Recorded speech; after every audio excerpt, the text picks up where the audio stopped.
10वां अध्याय। देवताओं द्वारा दधीचि ऋषि की अस्थियों से वज्र निर्माण और वृत्रासुर की सेना पर आक्रमण।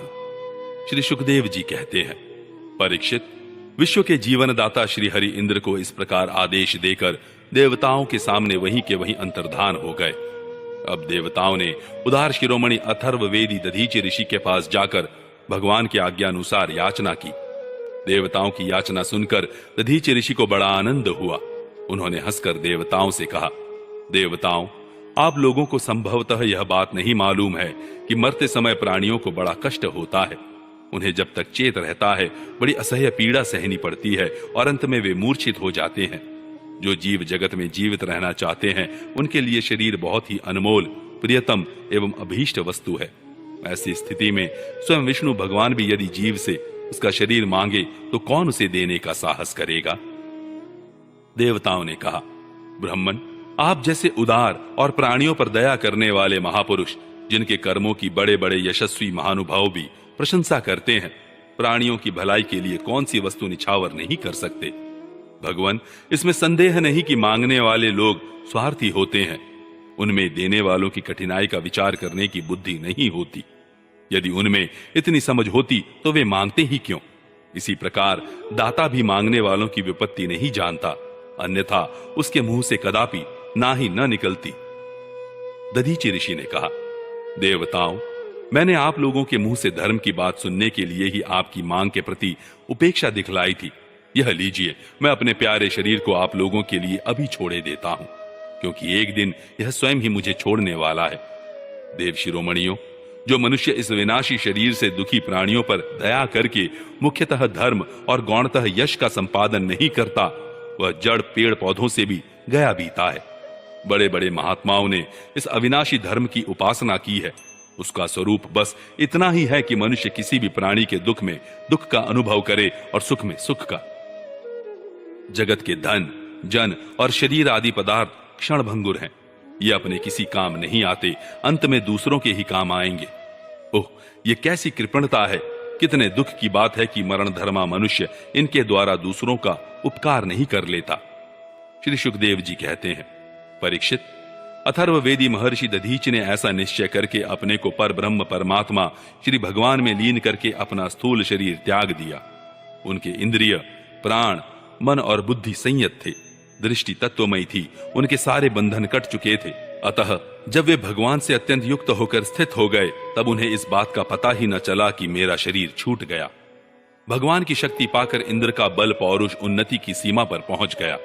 अब विश्वकर्मा जी ने दधीचि ऋषि की हड्डियों से वज्र बनाकर उन्हें दिया और वे उसे हाथ में लेकर ऐरावत हाथी पर सवार हुए। उनके साथ साथ सभी देवता लोग तैयार हो गए। बड़े बड़े ऋषि मुनि देवराज इंद्र की स्तुति करने लगे। अब उन्होंने त्रिलोकी को हर्षित करते हुए वृत्रासुर का वध करने के लिए उस पर पूरी शक्ति लगाकर धावा बोल दिया। ठीक वैसे ही जैसे भगवान रुद्र क्रोधित होकर स्वयं काल पर ही आक्रमण कर रहे हों। परीक्षित, वृत्रासुर भी दैत्य सेनापतियों की बहुत बड़ी सेना के साथ मोर्चे पर डटा हुआ था। जो वैवस्वत मनवंतर इस समय चल रहा है, इसकी पहली चतुर्युगी का त्रेता युग अभी आरंभ ही हुआ था। उसी समय नर्मदा तट पर देवताओं का दैत्यों के साथ यह भयंकर संग्राम हुआ। उस समय देवराज इंद्र हाथ में वज्र लेकर रुद्र, वसु, आदित्य, दोनों अश्विनी कुमार, पितृगण, अग्नि, मरुदगण, ऋभुगण, साध्यगण और विश्वदेव आदि के साथ अपनी कांति से शोभायमान हो रहे थे। वृत्रासुर आदि दैत्य उनको अपने सामने आया देख और भी चिढ़ गए।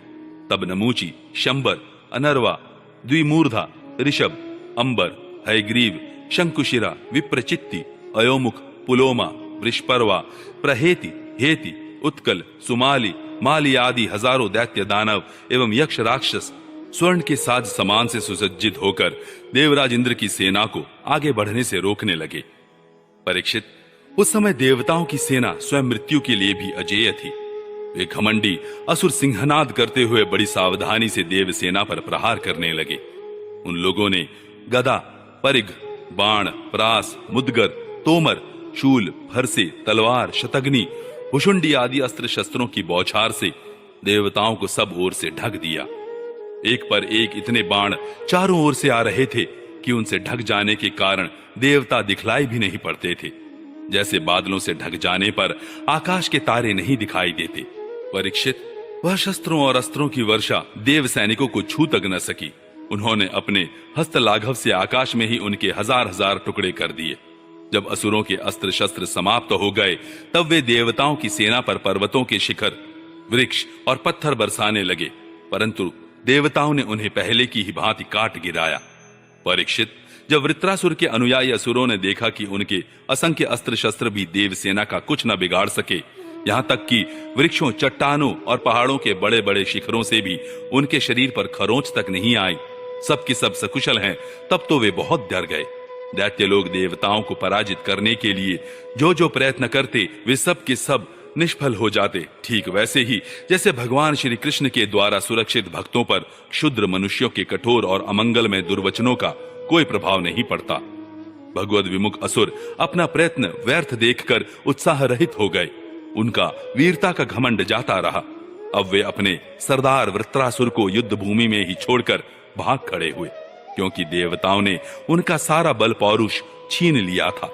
जब धीर वीर वृत्रासुर ने देखा कि मेरे अनुयायी असुर भाग रहे हैं और अत्यंत भयभीत होकर मेरी सेना भी तहस नहस और तितर बितर हो रही है, तब वह हंसकर कहने लगा। वीर शिरोमणि वृत्रासुर ने समयानुसार वीरोचित वाणी से विप्रचित्ति, नमोची, पुलोमा, मय, अनर्वा, शंबर आदि दैत्यों को संबोधित करके कहा, असुरों, भागो मत, मेरी एक बात सुन लो। इसमें संदेह नहीं कि जो पैदा हुआ है उसे एक न एक दिन अवश्य मरना पड़ेगा। इस जगत में विधाता ने मृत्यु से बचने का कोई उपाय नहीं बताया है। ऐसी स्थिति में यदि मृत्यु के द्वारा स्वर्गादि लोक और सुयश भी मिल रहा हो, तो ऐसा कौन बुद्धिमान है जो उस उत्तम मृत्यु को न अपनाएगा। संसार में दो प्रकार की मृत्यु परम दुर्लभ और श्रेष्ठ मानी गई है। एक तो योगी पुरुष का अपने प्राणों को वश में करके ब्रह्मचिंतन के द्वारा शरीर का परित्याग, और दूसरा युद्ध भूमि में सेना के आगे रहकर बिना पीठ दिखाए जूझ मरना।